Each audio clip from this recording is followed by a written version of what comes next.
McInerney from Croaky here, and we're at the inaugural World Indigenous Cancer Conference in Brisbane, and I'm talking to Professor David Williams, who is public health professor at Harvard, but you have a number of other affiliations that you could tell me about. Yes, so I am the Norman Professor of Public Health at the Harvard T.H. Chan School of Public Health, and also Professor of African and African American Studies at Harvard University. And your invitation here has been to talk about health inequalities around cancer, but they sort of apply more broadly, of course, across the health sector. You talked particularly about there being this sort of tension between a search for genetic reasons alongside environmental. Can you talk about that and what you've found in your research over the years? Sure. So I think to put that into a broader context is that for more than 100 years, researchers have been documenting racial differences in health. And the knee-jerk reaction from the very beginning was any racial difference was explained as a result of fundamental biological differences between racial groups. So that the notion of racial groups as capturing distinct biological entities predates any kind of modern understanding of genetics and of what these racial categories mean. So it's important to realize that there was an ideological bent towards seeing racial groups as different, with some being better than others, because it helped to justify some of the social inequalities that existed then. The challenge is that many of these ideas die very slowly.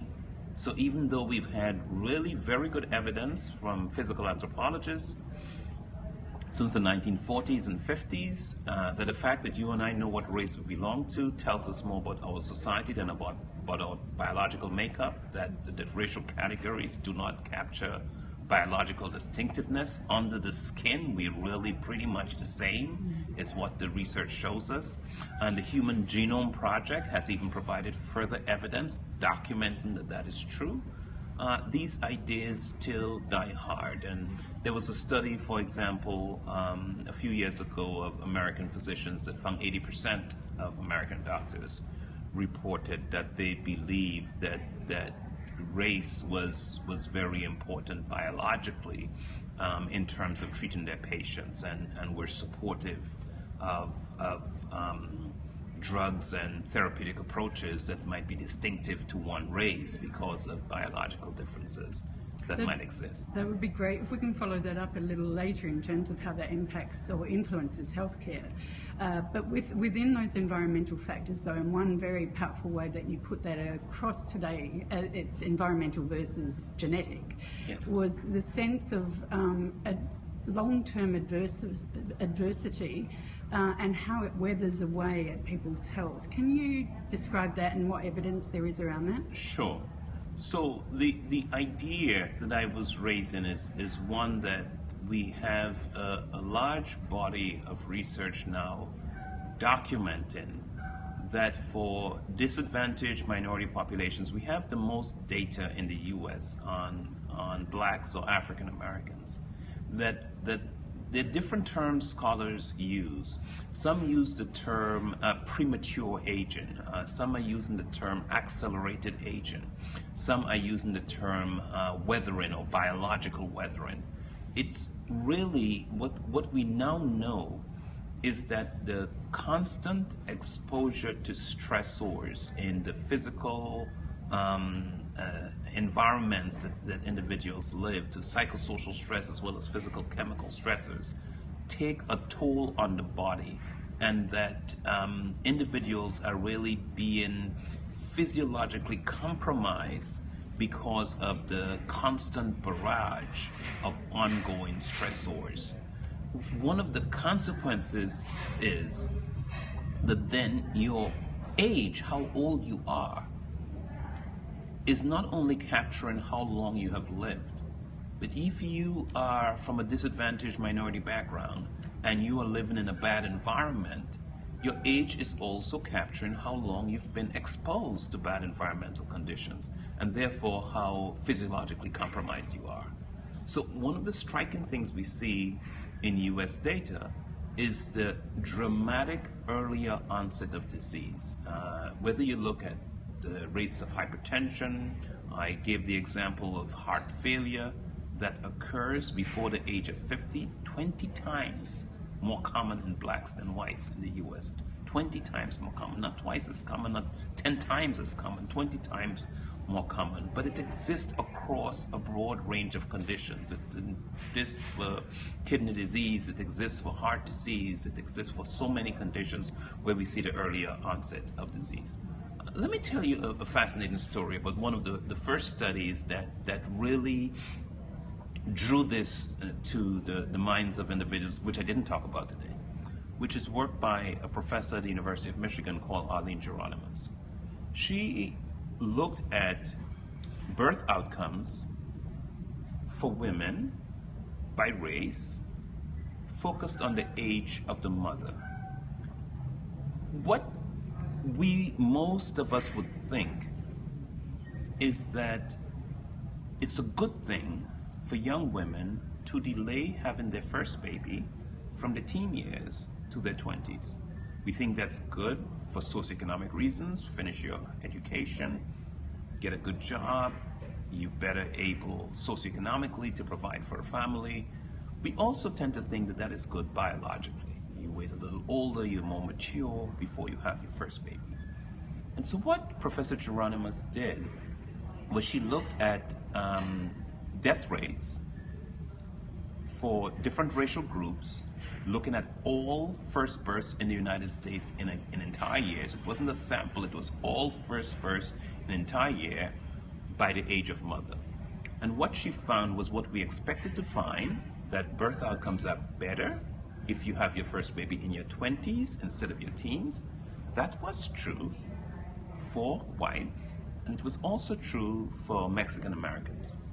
The opposite was true for blacks and for Puerto Ricans. That's Puerto Ricans living in the mainland US. And that is, for blacks and Puerto Ricans, the best birth outcomes were for those women who had their baby ages 16 to 19. If they delayed having their baby 20 to 24, the birth outcomes were worse. And it's a stunning finding. In the same society, you see patterns going in opposite directions. How do you make sense of this? And she said, weathering, that your age is not only capturing how long you have lived, it's capturing how long you've been exposed to these bad environmental conditions. And that for African Americans and Puerto Ricans living in bad environments, the age was capturing how physiologically compromised they were. And that's why we were seeing worse outcomes with delaying childbirth to their 20s as opposed to having it in their teens. Already manifesting those feelings. Already manifesting, yes. And we have recent studies that show that the discrimination that is experienced by African American teens at 17, 18, and 19 is linked to poorer biological functioning and compromised physiological functioning at 20 and 21. So it's not only that these effects are there and they hurt your health 10, 20 years down the road. We are seeing poorer health in young adults linked to the bad exposures like discrimination and other negative stressful experiences that they've had. And in fact, you talked about that the environmental factors are in fact the ones we think about normally, where you live. Yes. It's right through to what you experience in terms of discrimination. And quite interestingly, I thought not just direct discrimination that you feel, but the pressures put on the group that you belong to. So, for example, if there is a race row or post 9/11, that kind of thing. Can you sort of explain that breadth of Sure. environmental factor? You're absolutely right. I mean, and this applies to stress in general, is that it's not only the actual stressful experiences that we face that affect us negatively, it's also the threat of stress So if we think we might be or we are likely to encounter some problem, it's like we are becoming physiologically aroused and activated because we have to defend ourselves from this potential threat. So we do have evidence that that is true.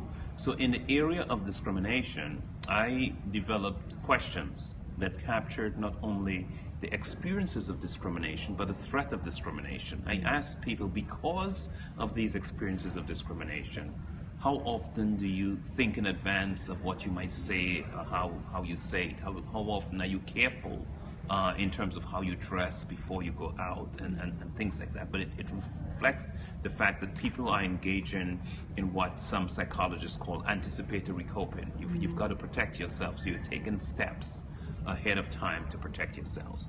We also have good evidence documenting that these larger stresses in the environment, and because of the threat that they pose, have negative impacts. An example would be a study I talked about yesterday of, in the wake of September 11th, there was, 2001, there was well documented increased harassment and discrimination of Arab Americans in the United States. It was most intense for 6 months.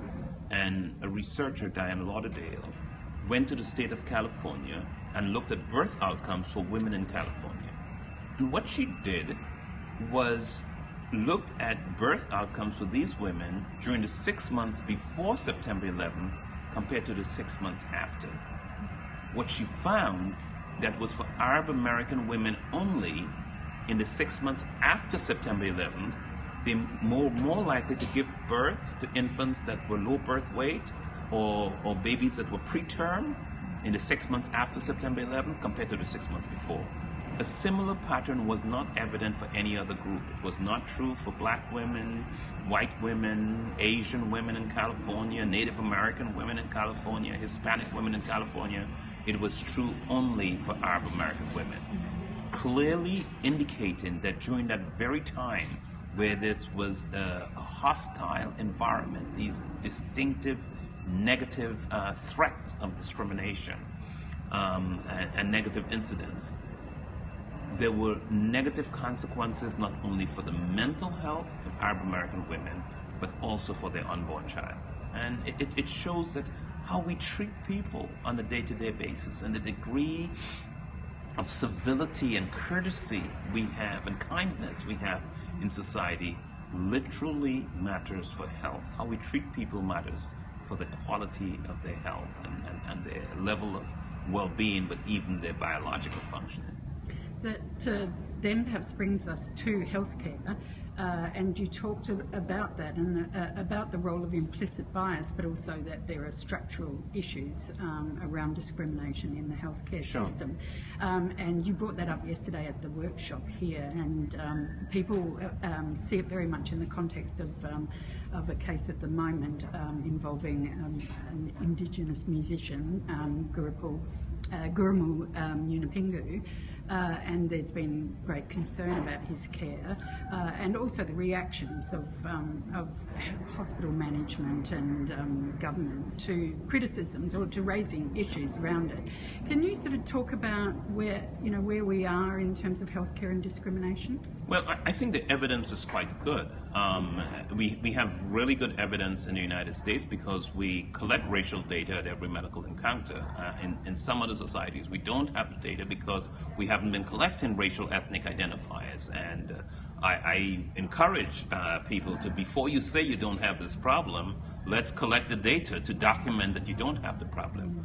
What the research clearly indicates, and I want to make the point that this is not about physicians or bad physicians, and this is not just about race. It's about human beings and how we process information. In every society in the world, there are in-groups and out-groups. There are groups that are viewed positively, and there are groups that are viewed negatively. So this is how we all function. What the research reveals is that all of us process the complex cognitive information we have to deal with every day in interacting with our environment and interacting with people by putting things into social categories. So social categorization is normal for us. It makes life simple. The challenge is, if in our minds, because of our socialization, because of how we were raised, because of what we were fed by our larger culture, if there is a social category that we hold negative stereotypes about, when we meet someone from that category, it's an automatic process, it's an unconscious process. We will treat that person differently. What it means when I say it's automatic and unconscious, you've treated that person differently, but you didn't intend to do it. In fact, typically you're unaware of the fact that you did it. So if I said you did treat him differently and you said no, I didn't, because you didn't intend to, so you were not consciously aware of the fact that you did. It's a normal human process. We all do it. What varies is the extent to which we do it, the culture in which we were raised, which are the outgroups that we will do it for. Not everyone is doing it for the same group, but it's a normal human process. And how does it manifest in terms of treatment? Can you give you gave some examples about pain, applying pain medication? Well, yes, I can give the example, but it basically reflects poorer quality care, less intensive treatment, not providing to an individual the full complement of services that you would ideally want to provide. So an example would be Dr. Todd, who was an emergency room physician at University of California, Los Angeles Medical Center. It's a major academic medical center in the United States. And he asked this very simple question. When a patient comes to the emergency department with a broken bone in their arm or leg, a long bone fracture, does the patient's ethnicity make a difference with whether the patient gets pain medication or not? And he found that in the prior year, over 55% of Hispanic patients who had come to the emergency room with a broken bone in the arm or leg did not get pain medication, compared to 26% of white patients. Now that's a big difference. So he's a good researcher. He said maybe it's not ethnicity, it's something else. So statistically, he took into account whether the patient spoke English or not, whether they got injured on the job or not, what time they showed up at the emergency department, how long did they spend in the emergency department, how severe was the fracture that they had. And after statistically adjusting for all of those factors, the single biggest predictor of whether a patient with a broken bone got pain medication was the patient being Hispanic. He moved to Emory University in Atlanta, repeated the same study, and found the same thing with black and white patients. A black patient with a broken bone in the arm or leg shows up at the emergency room, is less likely to get pain medication. It's an example of differential treatment, of discriminatory treatment, of not getting high quality medical care. So what do we do about that? Do we name and shame it? And how do we treat it at an individual level, but also at a structural level?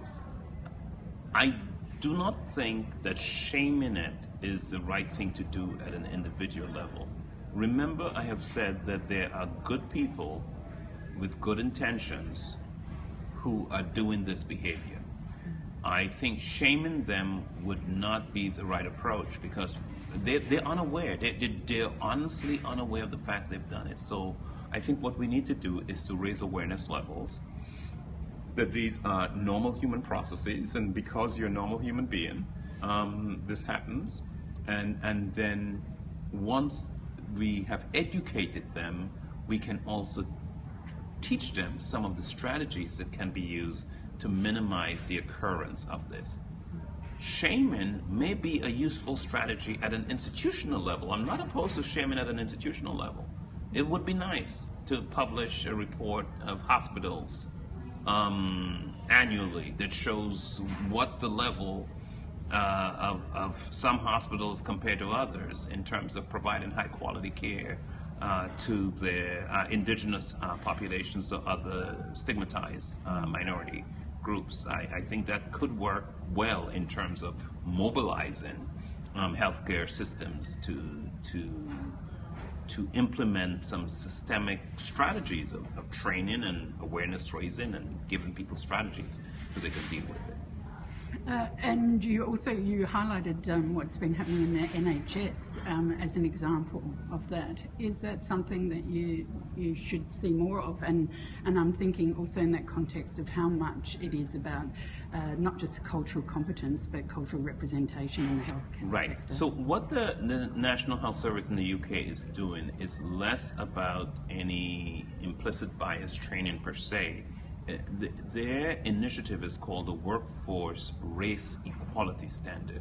What they are trying to achieve, first of all, is greater representation of their black and minority staff in all domains of the leadership of the organization. The National Health Service in the UK is the largest employer of black and ethnic minority people in Europe. The largest employer of black and ethnic minority people in Europe.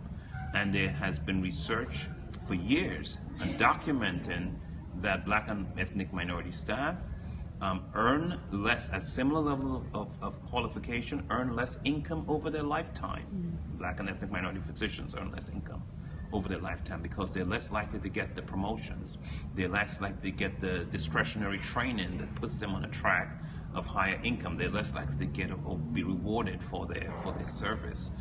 There is a less representation of black and ethnic minority persons at the senior levels of staffing, and even on the boards that govern the organization, even in areas where the black and ethnic minority population may be the majority of patients being served. The boards do not reflect that diversity. So, and there's also well documented in the UK from a survey of employees of higher levels of discrimination by black and ethnic minority staff at work. So it's an effort to ensure the equal representation of black and ethnic minority staff, and also improve the quality of their experiences and the quality of their working conditions as they work within the NHS. One of the important drivers of the interest of the NHS in doing this is research by a professor in the UK by the name of Professor West, Michael West. His research has documented that there is a relationship between how black and ethnic minority staff are treated and the patient satisfaction ratings of the persons who are treated in that trust. And it's true in general, but it's particularly true for black and ethnic minority staff, that you can look at NHS trusts where a high proportion of black and ethnic minority staff are reporting discrimination at work. The patients who are treated in those trusts are reporting lower levels of satisfaction with the quality of care they receive. So if you don't care for your employees, they cannot deliver the high quality care that you want your hospital to provide. And at the end of the day, that's what the NHS is in business about. It's in fact providing high quality care to everyone who comes in. It's interesting. On that, and I'm throwing this in, so I may have to edit it out after if you don't want it, but I could have started with asking what brought you into studying the impact of race and discrimination on health and healthcare, but also I was you talked during it about the pushback that often you get in these topics, and I wonder how it affects your own self-care. I'm mindful too that you flew in from the States yesterday and you're flying out back to the States tomorrow, so I'm wondering, how do you manage that, and what brought you into this field, and is it actually, do you suffer from a bit of weathering from the debates as well? I think one of the good things that we know is that even in the face of adversity, in the face of toxic stressors and all of these challenges, there are resources that individuals can use that can buffer the negative effects of exposure and stress. And the research in the United States have identified a number of factors that seem to be protective. They include factors like optimism, having an optimistic attitude is protective. They include factors like the quality of social relationships, whether that's with family or friends, or in the case of teenagers, with the teachers or another adult, that is protective. Religious beliefs and behavior, an individual's faith and spiritual beliefs has also been shown to be protective. So there are a number of resources that we can rely on that can help to cushion some of the negative effects that we all face. In terms of how I got into the area of research, I'm a sociologist. I have background in training, actually, in formal training in religion, in public health, and in sociology. And my terminal degree is in sociology, so I've been interested very broadly in social influences that affect health, the social context, how health is shaped by the opportunities to be healthy in the places where we spend our time. And my earliest work was on social inequalities in health by income, how health varied by income and education and occupational status. And I certainly was interested in how health varied by race, and was struck by the fact that even when you took income and education into account, there was still a racial gap that existed. And then it was, well, what could that be?